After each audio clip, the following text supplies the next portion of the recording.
Hosea chapter 2, as we continue to look at God's outrageous love through the words given to Hosea to a nation and through the life of Hosea illustrated for all of us to see. This morning in Hosea chapter 2, we're going to see loving judgment. Last week we looked at the overarching picture of God's love, kind of the big picture story of Hosea and Gomer and God and Israel. We looked at how sin is idolatry and how all idolatry is adultery.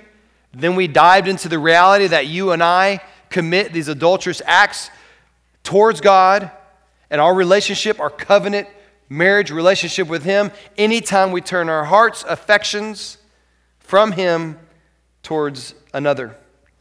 We have all cheated on God in some way or another.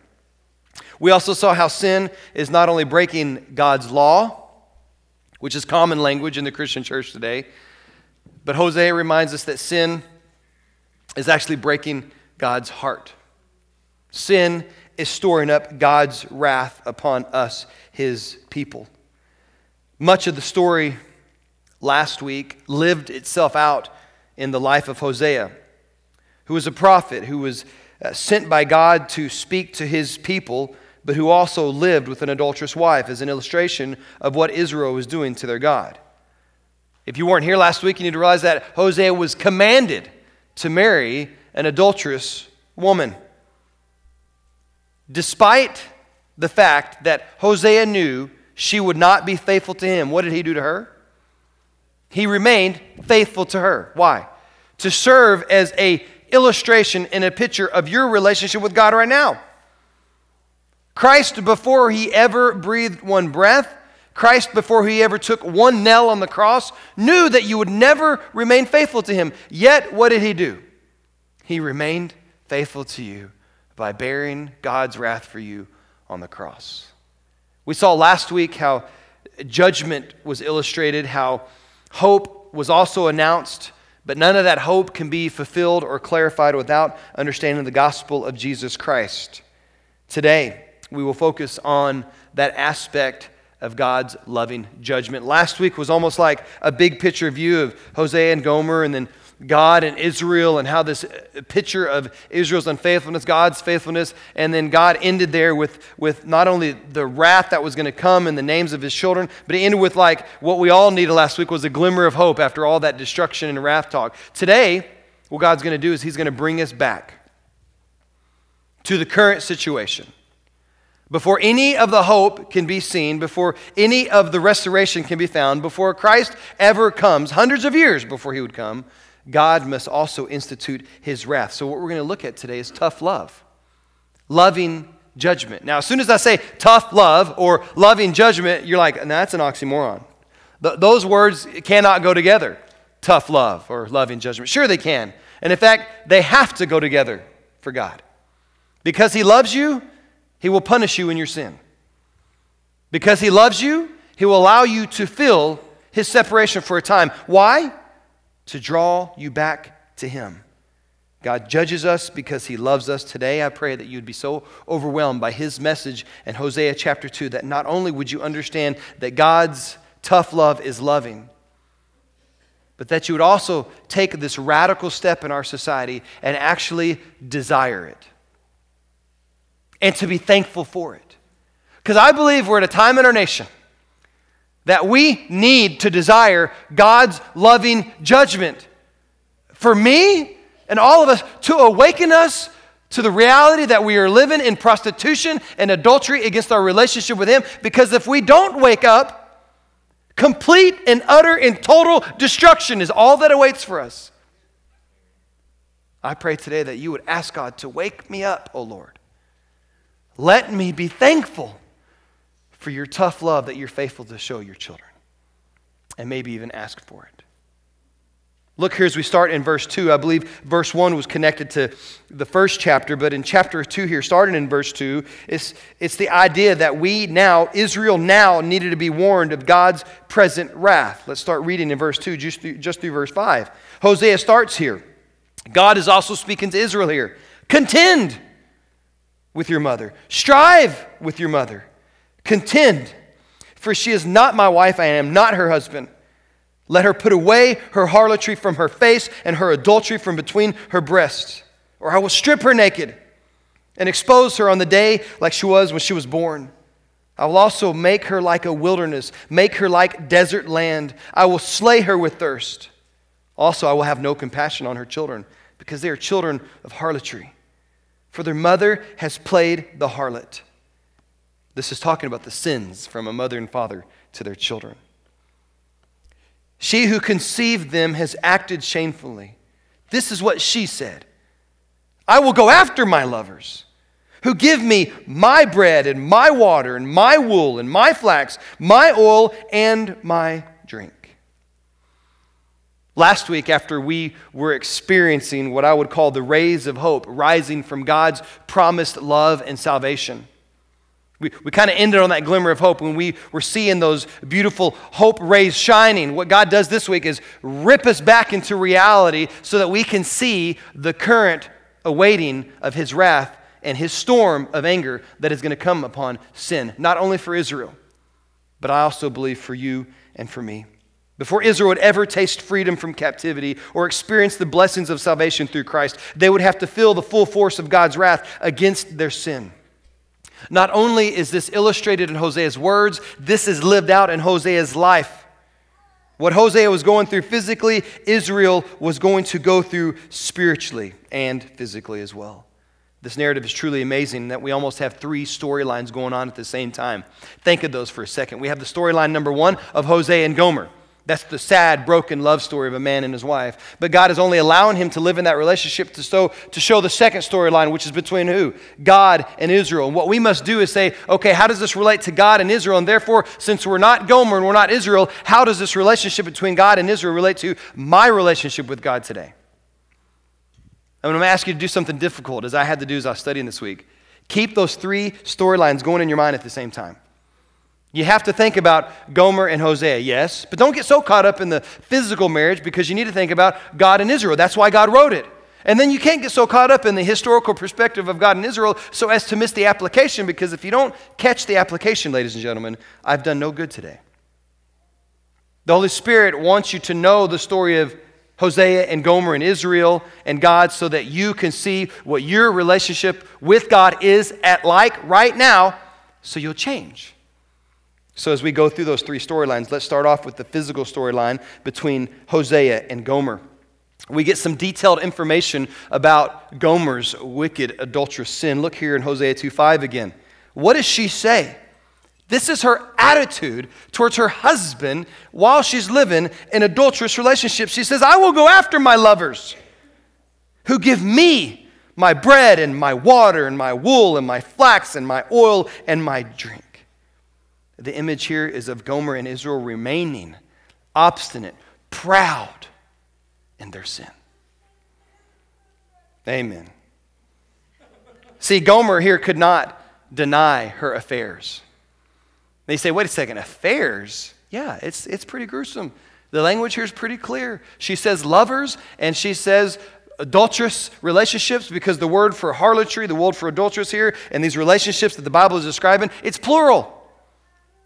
A multitude of these type of relationships were going on, and when I read this week, I'm thinking, ouch. I mean, it's one thing to hear your spouse say that they are in an adulterous relationship, but it's a whole other thing, which I don't know how many people could bear this, who hears their spouse say, I'm in an adulterous relationship, and I'm staying there, and I'm going to chase after them. This word here for go after literally means to pursue, like a wild cat in Africa pursues a gazelle. To go after, to chase her lovers is what Gomer is so arrogantly portraying to her husband, and Israel is speaking to their God. And it's the same attitude that you and I have when we say that we will not stop the sin that we are living in because it's who we are. It's what I am. And then we have the obstinate arrogance to even say, that's how I was created. No, you weren't. Yeah, you were created with the seed of sin. It's called original sin. But you are the ones that choose to live in obstinance towards the God of the universe. I am the one who chooses to say, despite knowing what that is doing to God's heart, despite knowing what that is doing to my life, I will not leave my sin. It's the same as Gomer saying to Hosea, I will pursue my lovers. Most men could hear that their wife was in some kind of relationship like this because of confusion or something she could not help or because she was forced into it. But the painful reality is that Gomer pursued her lovers. When you really think about that, and if you're married right now, think about your husband or your wife pursuing other lovers, chasing after them, yearning for them instead of your love. You know what that does? It turns your stomach. It's supposed to do that. It's gruesome. It's terrible. It's selfish. You say, why would she do such a thing? It's the same reason you and I do it to God. For selfish reasons. We are obstinate and we choose to say, I am gonna remain in my sin, period. It's like we said last week, adultery is the ultimate act of selfishness in a covenant marriage relationship, whether it be with your God or whether it be with your spouse. Gomer says that she pursued her lovers because they would give her what she needed, like food and water. Oh, was this not like a blow to the stomach of Hosea as he's standing there as her provider, her husband, her covenant partner, and she says, I turn to them for what I need? Was it not a question that could be asked? Was Hosea probably not yearning to say, baby, don't you know that I'm the one who provides the food and the water? But baby, why do you think that I can't provide those things for you? I can. I want to. Ladies, you need to hear this today. Little side note, I got several of them in the message, so just take them as I give them. Men need to be respected. It's at the very top of the list when you get through all the muddle of how men express themselves, which is not very often and not very good. I get that. But at the top of the list, let me help you wade through all that. They need to feel respected in their home. They do that by your commitment to them. They also do that through their ability to provide for their family. You want to see a wretchedly unhappy man? It's a man that knows he wants to provide for his family, but his wife won't let him, or even worse, he has the desire to, but he can't. A man in a relationship with a woman will not show him respect and continues to pursue other men, although he is trying to provide for her. That is an unhappy man. Men need respect. Not only does it continue for her needs, and this is just terrible, this is just hurtful, she also turns to her lovers for her desires, for her wants. I don't know about you, but I want to provide for my wife and my family's needs, and I desperately want to be there for what she desires. I don't want her to turn to somebody else. But she says, I do. I turn to them for my oils and all the other things that I want. She turns to them and runs after them for clothes to adorn herself with, oils to lavish herself with, and drinks to satisfy herself with. Hosea is likely feeling the full gamut of emotions, from rage to brokenheartedness all at the same time. What does Hosea know? He knows that if he doesn't do something rapid and radical and right now, she will destroy herself and destroy his family. Not only does this break Hosea's heart, as it's probably breaking yours as you watch that video and hear these words, but it's breaking God's heart. Why? Because what Hosea and Gomer are living physically, God is living spiritually every day with the nation of Israel, and I would even add to that with you and me. Just as Gomer was drawn to other men that she pursued for selfish reasons, so did Israel. But what did Israel serve? They served a God and Yahweh who was the only one that was capable and could provide for their needs, which he did, as you think about when they left Egypt and they were hungry. God gave them manna to eat, and they were thirsty. He gave them water to drink. He would also be willing and wanted to give them their heart's desires if their hearts would simply be turned towards his will.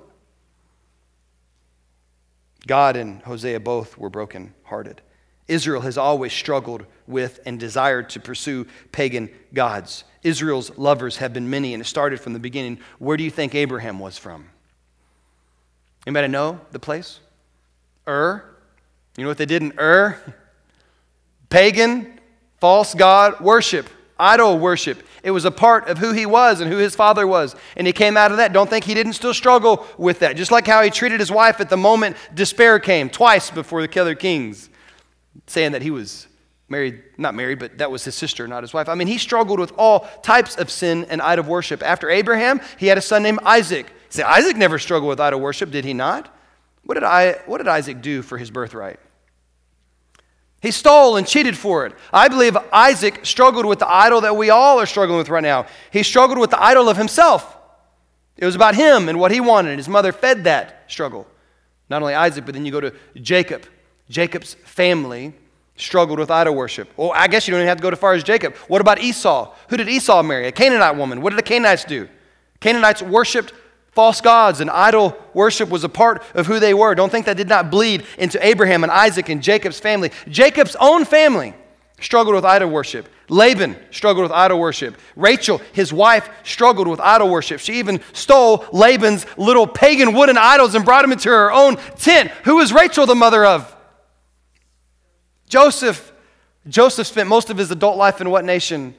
Egypt. They didn't worship Yahweh there, and he was a leader in Egypt. You think he could have got away with not being tempted to and even full fallen into idol worship as he had given up on his family and followed all the idols of Egypt? Sure he could have. What about when Israel started to grow in that 400 years under whose rule? Egyptian rule. Again, Egypt worshiped false gods. Don't think that they did not learn from Egypt. We know that they did because as they came out of Egypt and they started to become a nation that came across many nations that worshiped false idols. So much so that even when Moses was standing before the face of God on the mountain, what was Israel doing? Worshiping an idol. They didn't just learn that in that moment. It has been a part of their history. They've always struggled with pursuing false lovers that weren't, nor could they ever be, as good as God. Why do you think God gave Israel the commandment to not put any other gods before him? Was it because he was worried about them one day struggling with that? No, he knew they were struggling with that right then. Commandment number 1. So as we see the 8th century BC in the days of Hosea, Israel did not start pagan idol worship. They simply continued in it. So what would God do? He would punish them for it. In the days of Hosea, Israel was looking to these false idols to provide them with their needs, food to eat, water to drink, and for their desires to be fulfilled. There are many problems with Gomer's mindset and Israel's mindset all along the way. First of all, only the one and true God of the universe, the God of Israel, could provide for their needs. They were blinded to the reality thinking that their lovers or their false gods were providing for their needs. It was actually God doing that the whole time. He states it here. But I guess he would have to show them. I want to remove that from you so you can realize it's always been me. Only God, the true God of the universe, the God of your Savior, Jesus Christ, can be the one to truly fulfill what your heart wants to desire. But if you continue to desire things that you want, God can never show you those lavish things that he wants to give you. Israel was in the same position. Israel had a bit of an entitlement struggle. Look at how Israel and Gomer viewed these things that they were getting from other lovers, which in reality only God could provide. Look at Hosea 2:5. What's the personal pronoun before each of these items that she desired, Israel and Gomer?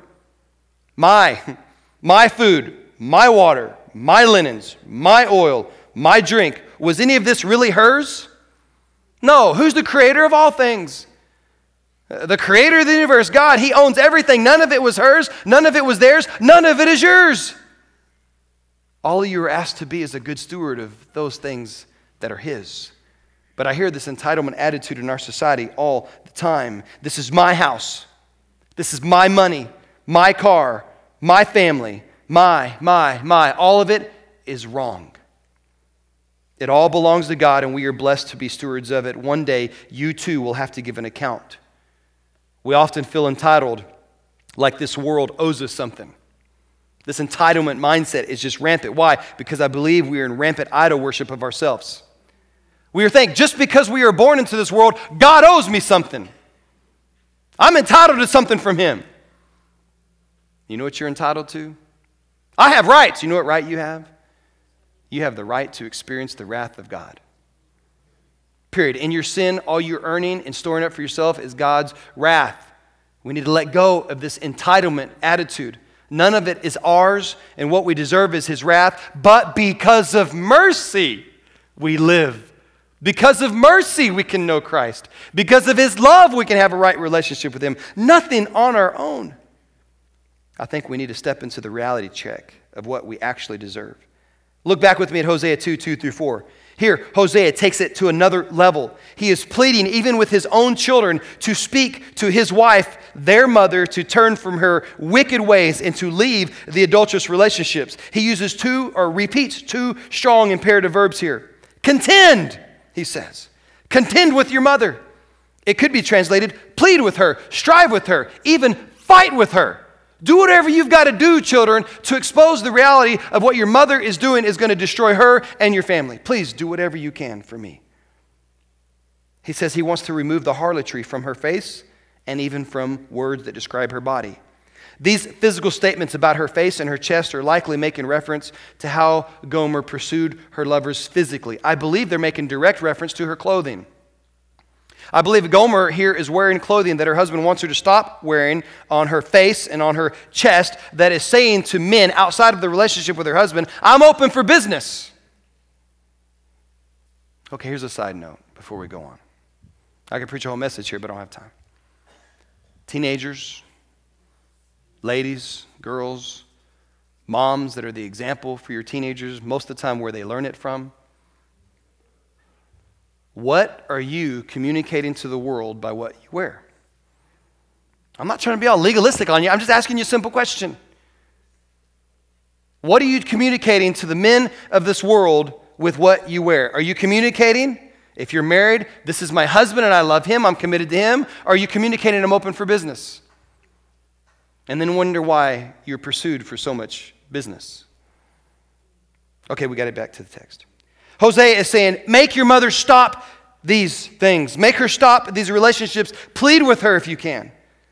Some of the language commentators this week said is common with this ancient Middle Eastern language of divorce, whereas a husband would talk to his wife like this. You're not my wife and I'm not your husband. So they think this is the words that he's using to divorce his wife. But I want to tell you, in the ancient Middle East, what they forget is that the women had zero rights. Why would he be contending with her to change anything? If he was going to divorce her, he would say, we're divorced, that's it. Here you go, here's your piece of paper, you're out, peace. A women had no rights. They didn't need to change anything, they didn't do anything. They were just done away with like a piece of property.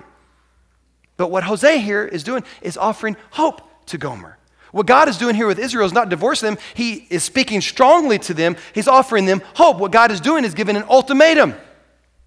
Why would he say, this will change if you do this? Or notice in verse 3, the very first word there is or. God is saying, here's your ultimatum. You're living like this. I'm going to do these things, or I don't have to do these things. And constantly back and forth, he gives this language of both punishment and yet drawing them back to himself. But God's promise here in verses 3 through 6, all of his promises, and most of it in chapters 4 through 11, they're not empty promises. One of God's best characteristics is his follow-through. He says something, and he says what he means, and he follows through with it. And here's a little note on discipline, another side note for you today. I've got a couple, so just take them as I give them. God gives them to me. I just want to share with you. So many of you are frustrated because your children don't obey you. I also get frustrated because my children don't obey me. But what do? We blame it on them. Their sinful hearts, their bad attitudes, their teenage years, them. And the reality is, most of it's your fault. Most of it's my fault. Why do I say that? Because what you do is you give them a consequence. If you do this, this will happen. But this never happens. We have no follow-through. How do I know this? Because I'm the worst at it. I got this child in my household that can give me a look, and she just, I shouldn't say she, now you know. Don't let her know this. My heart just melts. And I think it's out of my love. It's not out of my love. It's out of my unloving desire to have my emotions feel good and to avoid conflict that I allow a child to manipulate me. What would be loving is to follow through with the discipline that I say. For example, just a little while ago, we won't talk about time period. Let's say it happened. I had a child that I said, go clean the closet where we keep the toys. And I was even so good, I walked over to the microwave and I was like, oh yeah, now you got 15 minutes. Beep, beep, beep, start. Guess what happened 15 minutes later? The timer went beep, beep, beep, beep. What did I do? I made an excuse for the child for some reason and gave more time. You know what ended up happening? Because the day caught up with us? The closet never got cleaned. Not only that, because I was just trying to change the current behavior modification of just that moment, just to kind of put it off, The behavior never changed either, and I had to deal with that same kind of attitude for several times for the next few weeks. Now, what we must do, parents, is say, if you do this, this will happen, and follow through with our consequences. I'm so glad God is not like me. He has follow-through.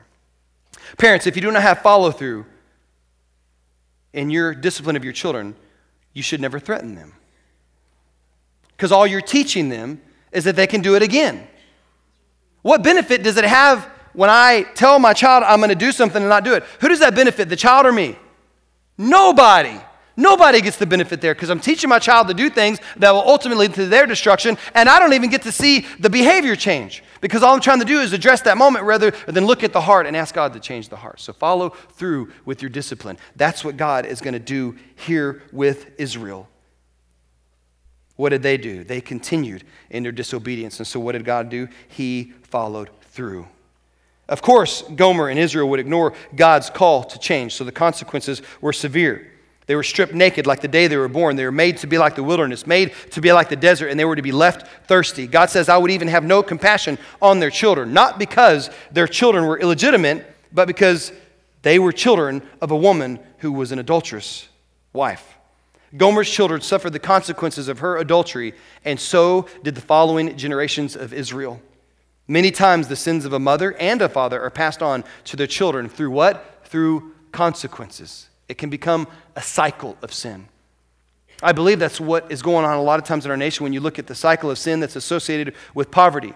It's a cycle, and it keeps repeating itself until someone in that family stands up and says, enough, enough, we're done with that. The sins of the mother are passed on. That is what God is saying here. If Israel was going to follow her Assyrian lovers, God would treat her like an Assyrian adulteress. First, she would be stripped naked, which means to be exposed and vulnerable. Israel could not hide anything from God. It would never escape his wrath. He brought them out of nothing, and he would take them right back to having nothing if they did not appreciate what he had given them. Sometimes, sadly, I speak to my children like this. I'll tell them, listen, I brought you into this world, and I can take you out the same way and make another one just like you. I don't know why I told you that this morning. God's not saying that here. But he is saying, I will bring you back to nothing if you do not follow me. God is about to bring the thunder, if you will, upon the nation of Israel. The warning is stiff and the consequences are severe. Why? Because sin is serious. If you would walk away with something today, I pray that you would walk away with the reality that sin is serious. Your sin is serious. Church, I want to give you the same warning as Hosea gave Gomer and as God gave Israel. I want to contend with you today. If necessary, I'm willing to stay afterwards. I would love maybe even to argue with you, to plead with you, if you will, to realize the severity of your sin. See the things that are taking you and your family far away from God for what they are, sinful, dangerous, and adulterous to your God. You need to know today that God is not okay with sharing you with anything. With your job, your stuff, your money, or even, yes, your family. The sins you are struggling with and the idols you are worshiping, they will have consequences. So here's a big question for you today, church. What idols are you worshiping? What false gods are you bowing down to? You'd be like, would it be nice if I had a definition of an idol, Pastor? Okay.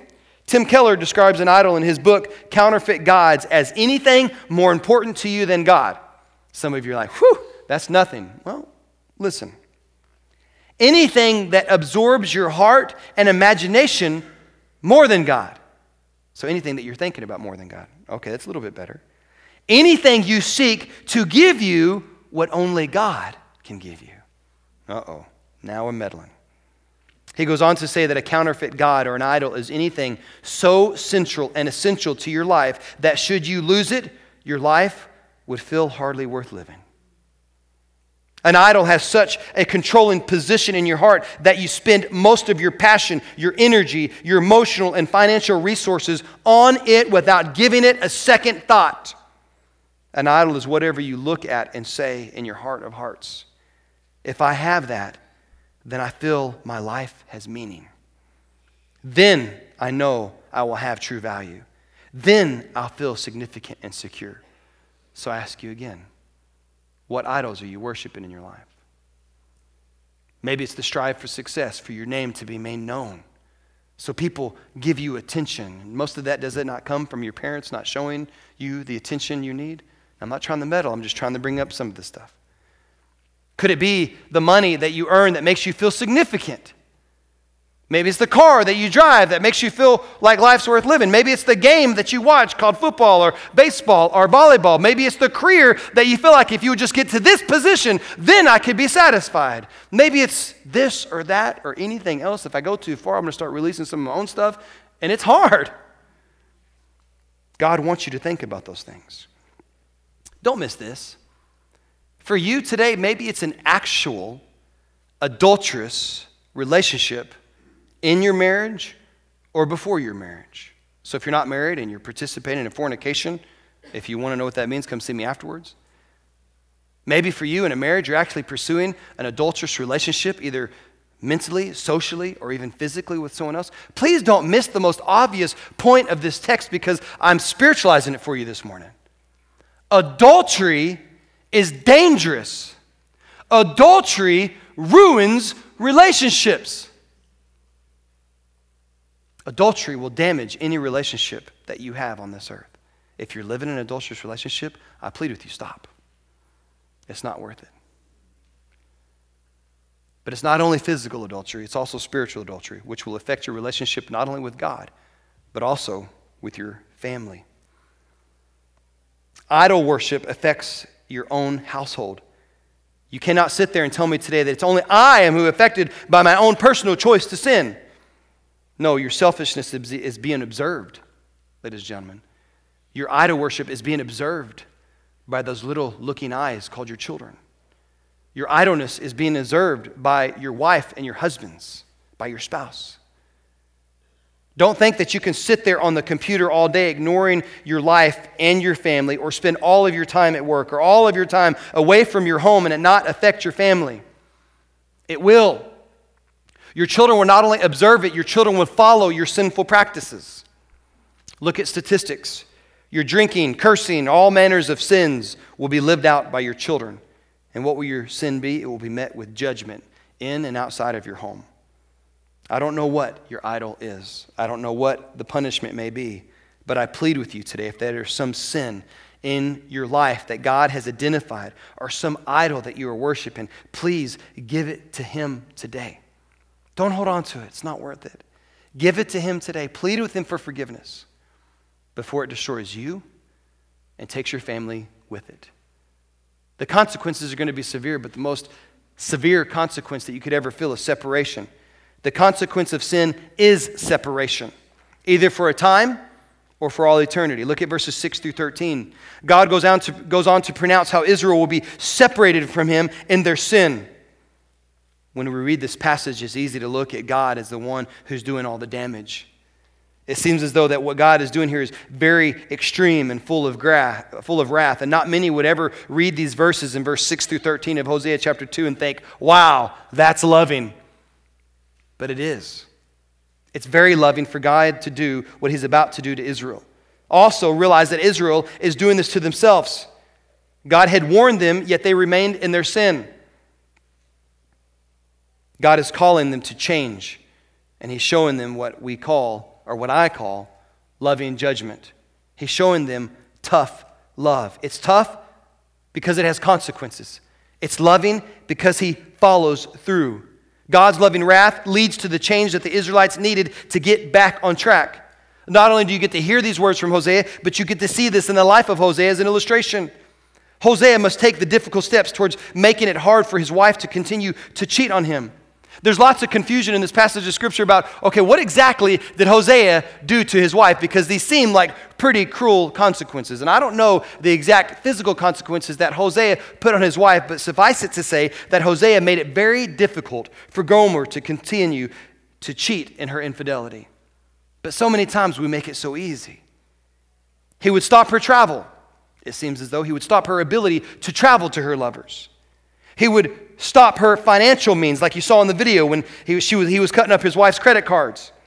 He also publicly exposed her sin to the world, all with the aim of doing what? To push her away or to draw her back? He wanted to draw her back into right relationship with him. God makes the same choices against Israel to get them to come back. He will block their path to idol worship and make it useless. Israel thought that they were being supplied their food and their lavish living from the false idols they worshiped, but in reality, who was providing it? God. And because Israel forgot who God was and what he had done for them, what was he going to do? He says, I'm going to take it all away. The food and the drink she would turn to from her lovers, God took away. The wool and the linen and the lavish lifestyle that they lived would all be taken away because she sought other gods for it. Israel would soon truly feel what it was like to live without God's blessing. The Lord would cause their fields and their vineyards to grow up with weeds and thistles. And he would cause the beast of the field to come and destroy their crops. God would destroy their fields because Israel thought that the blessings came from the Baals. Now, when I say Baals, it's a multiplicity of gods that the Assyrians would worship, all that had to do with fertility. Fertility gods were gruesome if you look at the Old Testament, because fertility not only had to do with the crops, but it also had to do with procreation. And so what they would do, they would have these temples of Baal, and they would have temple prostitution. And the priest would believe, because physical, sexual relationships happened in the temple, that would convince the Baals, the fertility gods, to allow the crops to be more fertile, and the homes and the wombs of the wives to be more fertile. And it got disgusting and confusing. God wants Israel to understand that he is in charge of all fertility. That he is the one that makes the crops grow or to make them go away. He is the one that provides for their needs. He is the one that allows children to be born or children to be destroyed. He doesn't want to leave any confusion. He wanted to make it clear. The imagery here seems cruel of what God did to Israel. I want to tell you, it's not cruel. It may be severe, but it's loving. Think about what God could have done.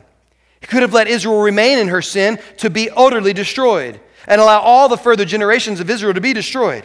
Yet what did he do? He punished them to draw them back through discipline. Ladies and gentlemen, it's just like you do with your children. You punish them because you love them. If you continue to not punish or discipline your children, it will lead to their destruction. You know this. You've heard the term or the clause, to spare the rod is to do what? I want to tell you, that's not biblical. It's actually much worse than that. Proverbs 23:13 tells us, do not hold back discipline from the child. Proverbs 22:15 also tells us, foolishness is bound up in the heart of a child. The rod of discipline will remove it far from him. And a much stronger statement than spare the rod and spoil the child is found in Proverbs 13:24, where God says, he who withholds his rod hates his son, but he who loves him disciplines him diligently. Forget spare the rod, spoil the child. Spare the rod, hate the child. How many of you stand up here today and say, I hate my child? No, none of you hate your children. So for the love of God, discipline your children when they do wrong and follow through with that discipline. Thinking that you're helping your children by letting them do whatever they want is not loving them. I actually believe it's cowardly, and I believe it's hateful. A lack of discipline is killing our children today.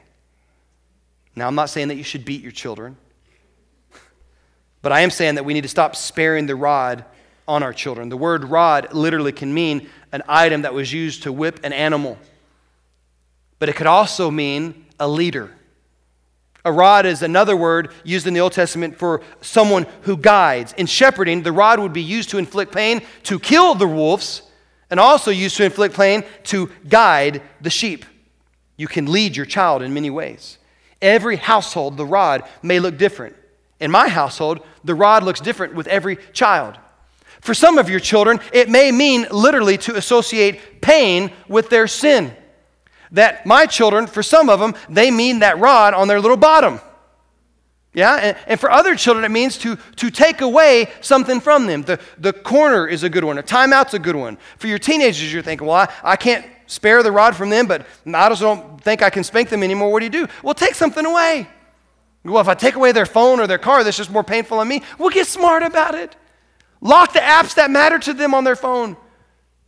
Take their texting away. Let me look at their eyes. Take Facebook and Twitter and Instagram away. No!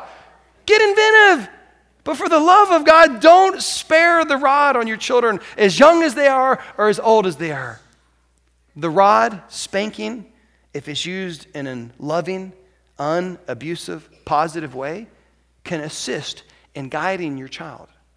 Just like when at the middle of the night I walk around the corner to the bathroom, I stub my toe. I've broken my toe like that before. It's painful. It reminds me, take the corner a little wider next time, Todd. For your child, pain associated with sin can help them see that sin is dangerous and destructive for a lesson rather than them finding out that sin is destructive by it destroying them. Which would you rather have? Teach your child. Don't let them experience it. The fact is that when we are in sin, God will continue to discipline us. We should be thankful for that and be reminded to turn back to Him. I find myself thinking about Israel this week and the lewd acts of the sexual nature that were going on in their nation. And I found some similarities in our nation right now. Not only does God want to see us as individuals following the path of sin and idol worship, but I believe as a nation, we're not only living in sin, but we're pursuing the exact things that sicken God. They sicken God like an adulterous wife who pursues the lover sickens her husband.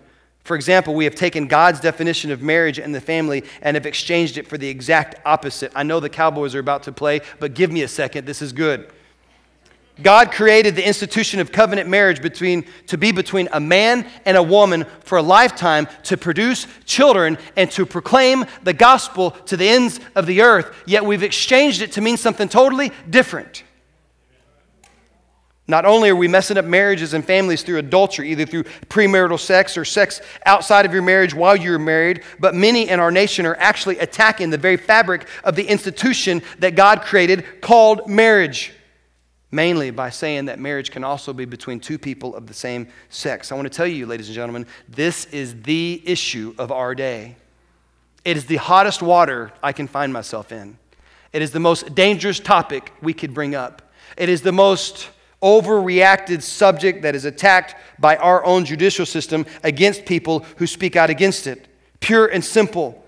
Homosexual or same-sex marriage and all acts of adultery is not a civil rights or a human rights issue. It is a moral and biblical and spiritual issue.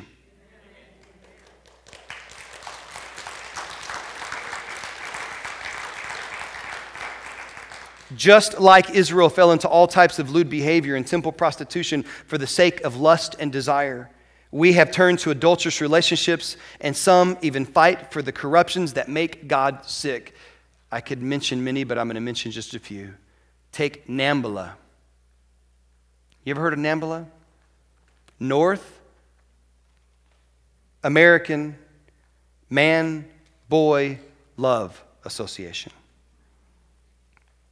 It's a real association, and they're garnering for your support right now. From their own website, it says Nambla's goal is to end the extreme opposition of men and boys in mutually consensual relationships by, from their own words, building an understanding and support for such relationships, educating the general public on the benevolent nature of man-boy love, cooperating with lesbian, gay, feminist, and other liberation movements like it's some kind of social rights issue. Supporting the liberation of all persons of all ages from sexual prejudice and opposition. They're receiving government funding and they're garnering for your support. The website will not be put down. It will only grow in affection. Why? Because our nation is loving the things that God hates. And yet what I say today could be labeled hate speech. God calls these type of relationships abominations and worthy of His wrath, just like all manners of sexual impropriety, both in and outside the marriage covenant. Just like with Gomer, not only are we accepting these, we are celebrating these relationships and we are legislating these relationships. The states that have given way to the pressure of the LGBT agenda of rejecting the biblical view of marriage have not only allowed these relationships to exist, they force those who don't agree to accept and support the perverted view of marriage under threat of judicial punishment. Did you hear what I said? I don't get political very often, y'all. I really try to avoid it. As I often think, if I just preach the scriptures, God will change the hearts. But on these issues, when they're taking The law that was intended to promote the gospel of Jesus Christ throughout this, what we call the Americas, when it's used to force you to believe and to accept something that it was never meant to, I think we have to say something. According to research that I looked at this week, provided by an organization called Mass Resistance, we take a look at what same-sex marriage has done for the state of Massachusetts since 2004. And I can't even share some of them with you, but it's ludicrous what has gone on from the judicial system in that state, where we as kind of benevolent Christians looking on the outside saying, well, you know what, that's not going to affect us really, and so what do we have to say about that? Let it occur, and we'll continue to live our lives the same way we are. And that would be fine, except the agenda didn't just stop with marriage being accepted between a man and a woman, man and a man, and a woman and a woman, but it used the judicial system, since now it's legal, to force this into the public schools. Any of you teach public school? Yeah. It's scary. Libraries with books that I looked at this week online that are given to kindergartners about how you must accept dad and mom relationships. Pamphlets that are given out to high school children that are not only telling them that premarital sex is okay, but it's actually promoting premarital sex, but not only premarital sex, but premarital gay sex, and then telling you how you can please your partner in a pamphlet that's being given out to high schools. We think, oh, that's not going to affect anything. It's not going to affect our judicial system. Sure it has. That's not going to affect our Christian society and our churches. Sure, it already has. Go do the research. That's not going to affect our healthcare system. Absolutely it has. Just look at the facts. That's not going to affect the financial system. It already has. You do the research on your own and then say, well, that's in Massachusetts. No, it's not. Down here 4 miles down the road in a city called Houston, the mayor has now subpoenaed pastors' sermons, asking to look into the pastor's sermons to see if they say anything like I'm saying today, and so that they can be labeled hate speech, and those men preaching from their pulpits can be prosecuted under the letter of the law. Now, I don't know if that's going to happen, but I want to tell you, it's not as far away as you think. Ladies and gentlemen, the battleground is outside these doors. Let me be clear, I'm not trying to hate anybody. I'm trying to share truth with you as a Christian nation. And I would say it to anybody, no matter what their sexual preference was. Why? Because I love them. There's confusion. There's not hate. It's loving to tell somebody that they have cancer. I think it would be hateful if you were sitting there dying of cancer and I said, sweetie, you just don't need to worry about it. You just live the life the way you're going to and just pretend it's not there. Truth is truth. And telling the truth is loving. Many other negative and shocking things have resulted from the acceptance of same-sex marriage in Massachusetts, and now the LGBT activists have their sights set on Texas for being the largest and most conservative state to accept such things. Ladies and gentlemen, I believe we as believers face his discipline, not only for participating in adulterous idol worship and sin, but also for turning a blind eye and supporting it. I, for one, need to repent of my own participation in idol worship and on many levels of acceptance. And my question would be, how about you? That's what the text called me to do this week. And I did, and I'm going to continue to. I'm asking, how about you? What has captured your affections that's not God? What sin have you let slide and have even supported that is breaking God's heart for the sake of getting along with society? Here's the good news. Christ came so that you would have the ability right now to repent of your sin and believe upon him either for the first time in forgiveness of your sin for salvation, or for the 100th time to repent of your sin so you can be renewed in a right relationship.